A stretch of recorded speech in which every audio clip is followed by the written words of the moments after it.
It's not just people in the U.S. who have a vested interest in who wins the U.S. election. On this side of the border, a lot of eyes are on the results, too.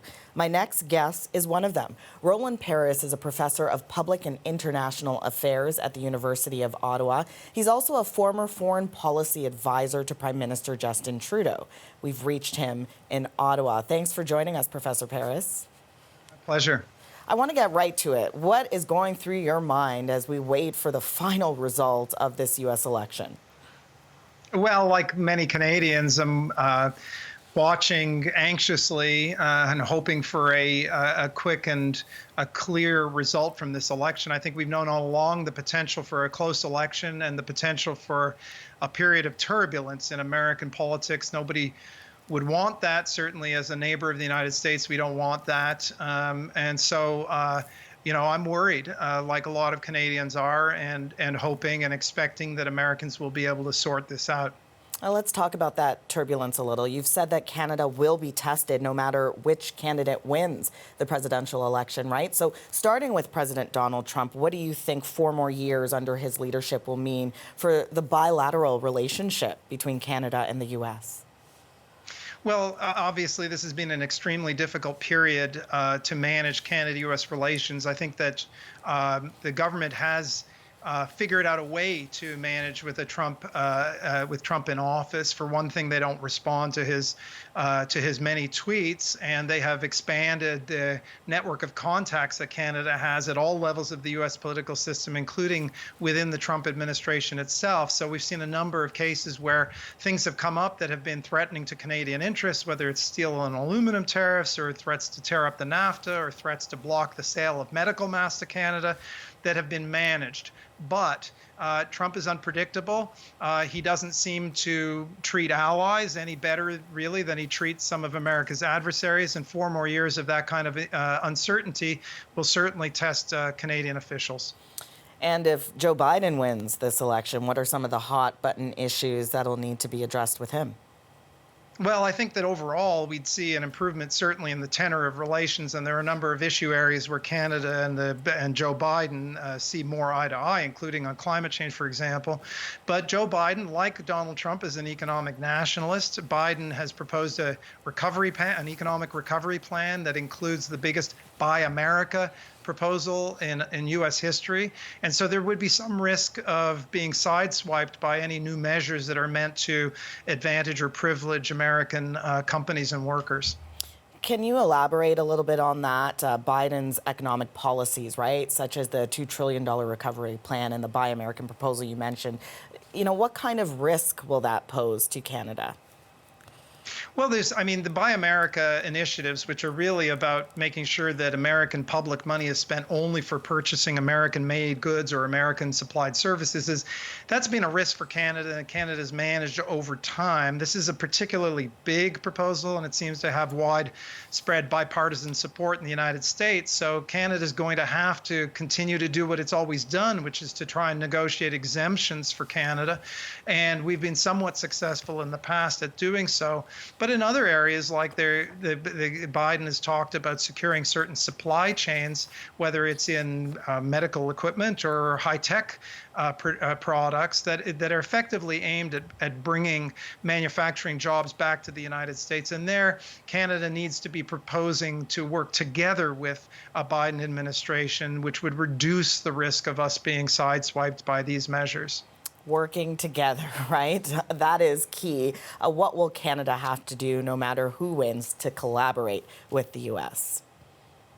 Well, again, I think that the context would be very different, with a Biden or Trump victory. Trump is, his actions have weakened the alliances that Canada depends on and international institutions and rules. So there are lots of considerations here, but here's the truth: is that we somebody once said that America will be Canada's closest ally, whether we like it or not. For the most part, we like it. The extensive contacts between our two societies have been extremely beneficial for Canada. There is a kind of element of family relationship, but We have to treat this new America as one that is less likely to be inclined to protect Canadian interests. We're just going to have to be that much more vigilant and that much more ready to work with contacts and collaborators at all levels of the U.S. political system to protect Canadian interests. We're all watching this U.S. election as it unfolds. What will you be monitoring closely in the days and weeks to come? Well, I mean, just the obvious. What is the trend in the vote counting? I think disquieted, like a lot of Canadians are, at the prospect of a contested outcome, with Donald Trump having spent months basically preemptively delegitimizing the election and accusing and asserting that it's fraudulent, even without any evidence of it. And so that seems like it's been his backup policy all along, that if the election is closer, if he seemed to be losing, to try to discredit the election as fraudulent. And I think that there is a potential for a period of really significant turbulence in the U.S. right now. And that'll be painful for people, for us in Canada to watch. Nobody wants the U.S. to go through that. At the same time, there's very little Canada can do to affect the outcome. And everybody should take a big, deep breath and let this this vote counting proceed. Breathe. That is so important. Yes. This might be obvious, but have you ever seen anything like this, an outcome like this? No. I'm not in the United States. There have been plenty of countries around the world where there are contested elections. But the United States, we're seeing a combination of things that we couldn't have imagined before. This unprecedented global health emergency, worst in a century, a very serious economic recession, an election taking place during this period, with an incredible number of advanced vote ballots, a U.S. electoral system which is so parcelized and fragmented that that there's very little consistency in the counting of the vote, a United States that is so polarized, that will be polarized ongoing, no matter who wins this election. This is a very difficult moment for the United States. It's a very difficult moment for friends of the United States. Speaking of your friends of the United States, have you been speaking with any of them, and what are they telling you? Well, I mean, I'm hearing the same thing as that's being reported in various different media organizations, and right now, people are very focused on minute-to-minute developments. I think that the larger concern is what happens in the coming days and weeks.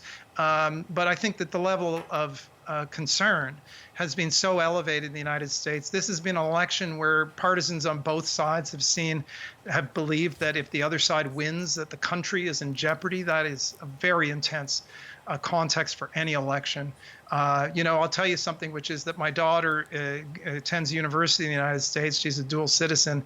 And several weeks ago, I bought her a fully refundable plane ticket to be able to fly home a week after the election. I don't expect her to use it, but it sure made her dad, me, a little bit more reassured.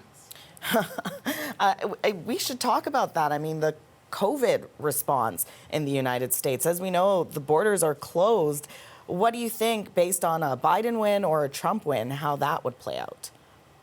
I think that the border will remain closed to non-essential travel for some time yet, no matter who wins.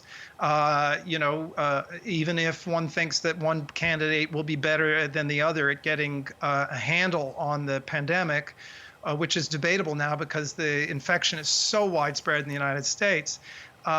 Even if Biden, becomes president, and he won't be president until January 20th, even if he introduces new measures that some might think would be more effective at managing the pandemic, we're still going to be dealing with a huge crisis, a public health crisis. And as long as that crisis is much worse in the United States on a per capita basis than it is in Canada, the incentive to keep the border closed and non-essential travel will remain. I think it's a prudent policy. I support it. Before I let you go, what are your hopes for the end of this, the outcome, the result?